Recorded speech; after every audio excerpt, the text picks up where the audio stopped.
Coucou tout le monde, j'espère que vous allez bien. Je suis contente de vous retrouver dans cette nouvelle vidéo. Bienvenue et re-bienvenue sur la chaîne. Pour ceux qui ne me connaissent pas, je m'appelle Sheila.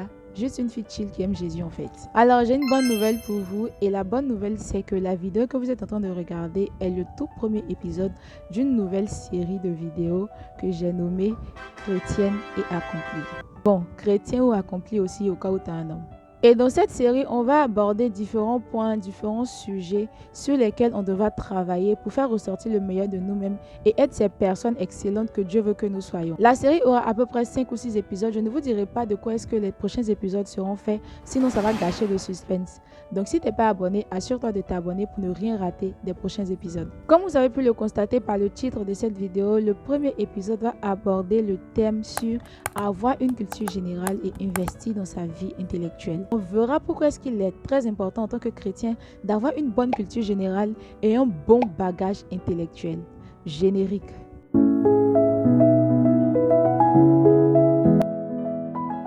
Certaines personnes vont sûrement se demander en quoi est-ce que le fait d'avoir une bonne culture générale et un bagage intellectuel peut nous aider dans notre croissance avec le Seigneur.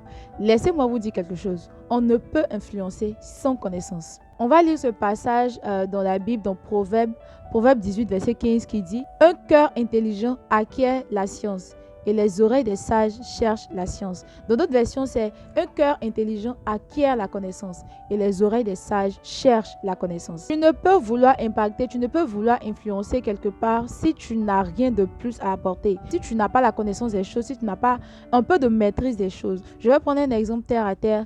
Dans ton travail, toi tu es chrétien. Tu pries, tu es on et tout, et tu veux influencer, tu veux montrer au monde, tu veux montrer aux gens de ton travail que oui, on peut être chrétien, on peut être chrétien, oui, servir le Seigneur, mais aussi être très bon, très excellent dans ce qu'on fait au travail et exceller dans les différents domaines de nos vies. Mais tu refuses de te cultiver, c'est-à-dire que niveau connaissance au travail, toi tu t'es limité seulement à ce que tu as appris à l'école et seulement aux choses que tu es habitué à faire dans ton travail. Tu ne cherches pas à faire plus, tu ne cherches pas à apporter de nouvelles choses à ton travail, tu ne cherches pas à apporter de nouveautés. Et quand il y a les réunions, là, les nouveaux projets, toi tu n'as pas d'apport. Les gens apportent les idées, les gens envoient des propositions, mais toi tu n'as rien à apporter parce que toi tu te dis que non, tu vas prier, quand tu vas prier, que tu seras bien, oui, c'est là que tu vas bien impacter. Alors que le travail c'est pas l'église, le travail c'est pas le champ de la moisson.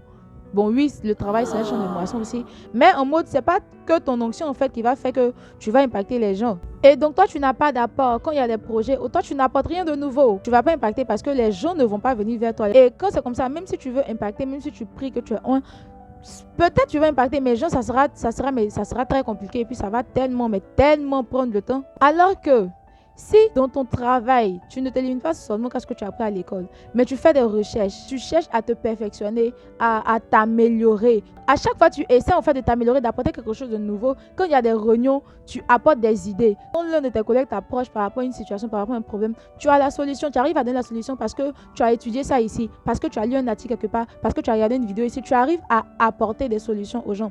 Et un peu, les gens vont commencer à se tourner vers toi en fait. Parce qu'on se dit que ce gars-là, il est intelligent. Quand on va le voir, il débloque les trucs. Les gens vont commencer à se tourner vers toi. Quand tu auras les réunions, les gens vont demander ton avis parce qu'ils savent que toi, quand tu ouvres la bouche, il y a toujours un plus qui sort. Ta parole aura un poids.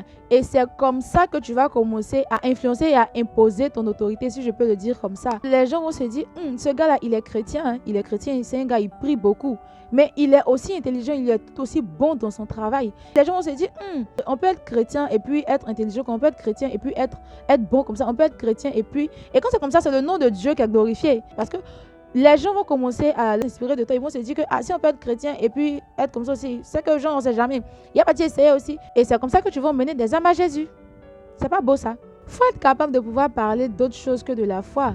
Faut s'intéresser au monde si tu veux mieux impacter. Il faut s'intéresser au monde pour savoir quels sont les problèmes et comment apporter des solutions en tant que chrétien et autres. Tout ça dans le but de glorifier le nom du Seigneur et élever Jésus en fait, pour révéler Jésus au monde. Pourquoi faut-il investir dans son intellect? Déjà, pour te permettre de comprendre la Bible. Vous savez, la Bible est remplie de paraboles, remplie d'expressions. Il y a certaines expressions dans la Bible, si actuellement tu lis et que tu veux interpréter avec le langage, la connaissance que tu as actuellement, il y a certaines expressions que tu vas expliquer, interpréter terre à terre.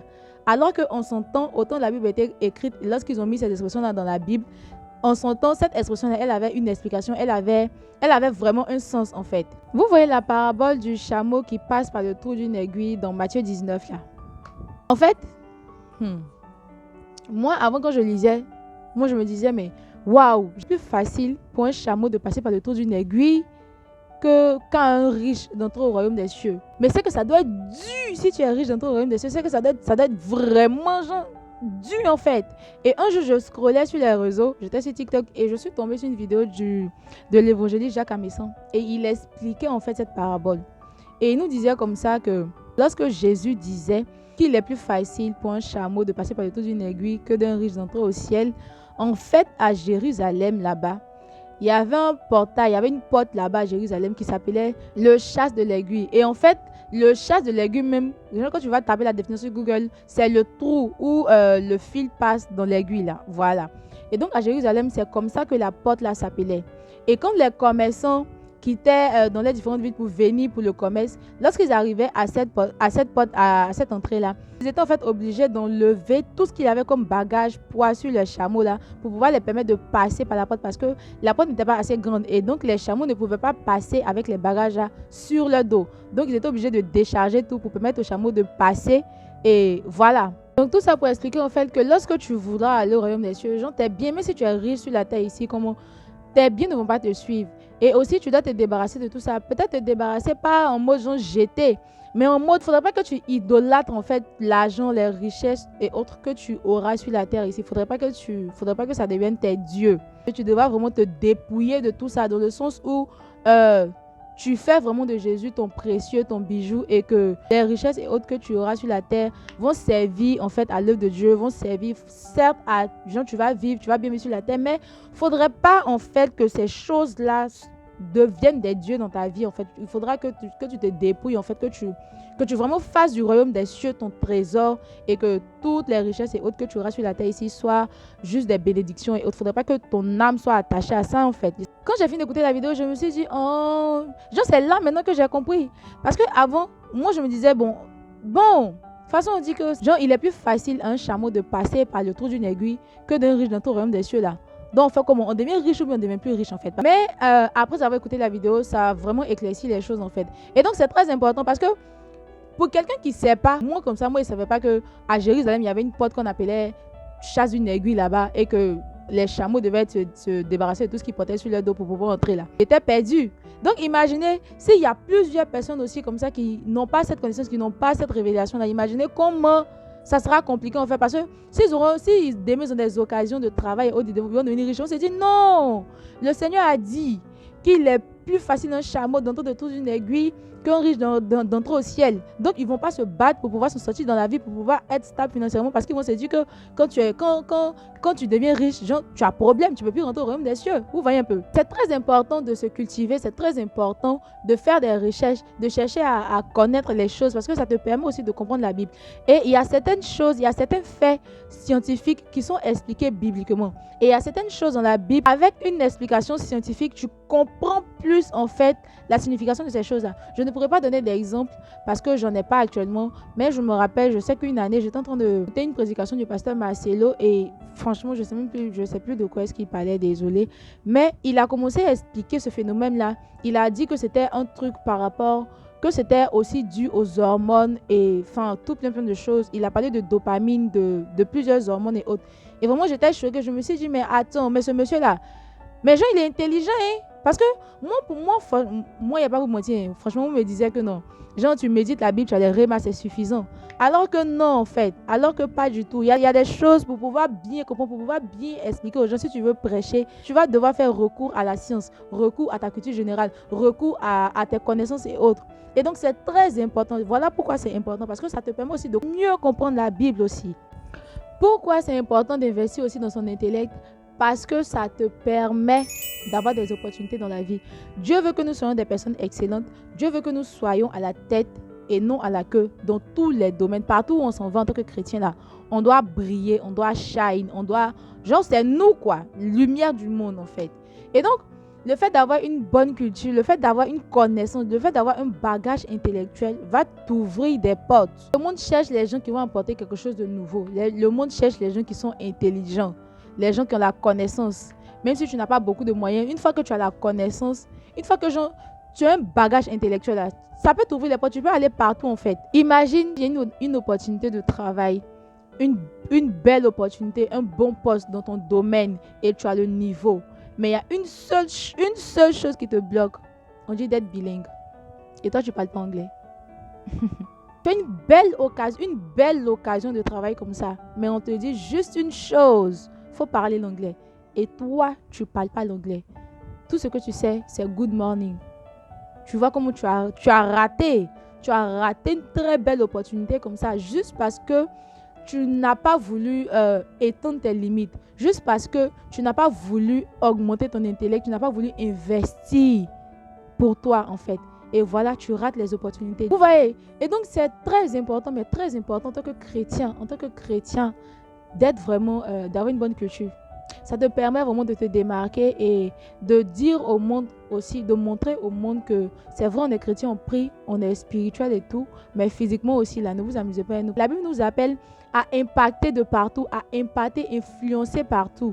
Il faut vraiment qu'on impose le Seigneur et qu'on impacte en fait, non seulement par nos vies de prière, mais aussi par le travail qu'on rend, par la connaissance, par les choses en fait qu'on apporte et tout. C'est le nom du Seigneur en fait qui est glorifié, c'est le nom du Seigneur qui est élevé. Et puis on montre au monde en fait que oui, on est chrétien, mais gens, ne vous amusez pas avec nous. C'est pas parce qu'on prie seulement que on n'est pas intelligent en fait. Si j'ai un conseil à donner à quelqu'un qui veut vraiment commencer à se développer, à grandir, à investir dans son cerveau, ce serait déjà de lire des livres. Il faut chercher à lire un livre. Commence déjà par là. Au moins un livre, je ne sais pas moi, chaque 2 mois, ça va dépendre de ton rythme. Un livre chaque 2 mois, un livre par mois, si tu sens que tu peux le faire.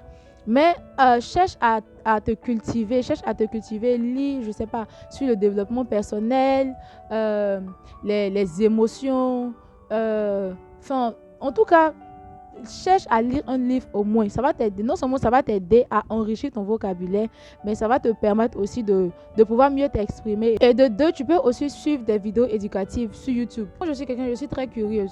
Je suis une grande curieuse. J'aime apprendre les choses. J'ai envie de découvrir de nouvelles choses. J'ai envie de sortir. Aller loin pour savoir ce qui se passe dans les pays des autres. Il y a des fois pour rien comme ça. Quand je suis au travail, que je vois que j'ai pas grand chose à faire, je vais sur Google, je tape. Par exemple, la dernière fois comme ça, j'ai tapé les plus grandes catastrophes que le monde a connues. Je sais pas pourquoi je suis allée taper, mais je suis quand même allée taper parce que je me dis, on sait jamais, un jour je peux me retrouver avec des gens en train de discuter, puis ils vont commencer à parler des catastrophes pour pouvoir apporter des solutions. Il faut au moins que je sois capable de dire quelque chose. Je ne sais pas si le fait de savoir qu'un volcan a tué plus de 800 000 et quelques personnes va me servir un jour dans la vie. Mais on ne sait jamais. Tu sais pas où tu peux te retrouver dans la vie. Donc, de temps en temps, va taper sur Google, va taper des trucs. Je ne sais pas. Quel est le drapeau de tel pays? Combien de pays il y a? Je ne sais pas moi. Cherche à te cultiver, cherche à toujours apprendre, cherche à toujours apprendre quelque chose de nouveau. Cherche toujours à apprendre quelque chose, à apporter quelque chose de nouveau à ton cerveau, à ton vocabulaire, à ton bocal d'expression. Fais des recherches, tape tout ce que tu veux, n'importe quoi. Google ne va pas te chasser. Mais je t'en supplie, investis dans ton intellect. Investis. Si tu travailles, cherche à t'améliorer. Regarde des vidéos dans ton domaine. Cherche à t'améliorer. Ne te limite pas seulement à ce que tu connais déjà, ce que tu fais. Mais vraiment, cherche à t'améliorer. Cherche à aller plus loin, en fait. Et cherche vraiment à exceller dans ce que tu fais. Parce que Dieu nous appelle à être à la tête et jamais à la queue. Cherche vraiment à exceller dans tout ce que tu fais. Je vous en supplie. Cultivons-nous. Investissons dans notre intellect. Et on va voir que vraiment, Dieu va faire le reste, en fait. Mais un message très important que j'ai, très important. C'est vrai, c'est beau d'investir dans son intellect, c'est beau d'avoir une culture générale, de vouloir apprendre de nouvelles choses, connaître de nouvelles choses. Mais le plus important,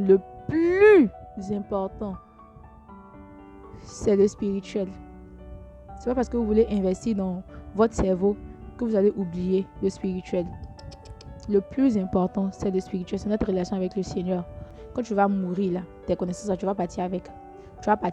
Et c'est pas ça qui va te sauver. C'est ta relation d'intimité avec le Seigneur qui va te sauver. Donc, investissons, c'est bien d'investir, dans notre intellect, mais investissons aussi dans notre relation avec le Seigneur. Ceci étant dit, c'est tout pour cette vidéo. J'espère que vous a plu. Et dis-moi en commentaire ce que tu vas commencer à faire dès cette semaine qui va t'aider en fait à avoir une bonne culture générale et à vraiment te construire, te développer et toutes ces choses. Et sur ce, moi je vous dis à la semaine prochaine pour l'épisode 2 de notre série. Je ne vous dirai pas de quoi est-ce qu'on va parler, sinon ça va gâcher le suspense. Je vous l'ai dit depuis le début de la vidéo.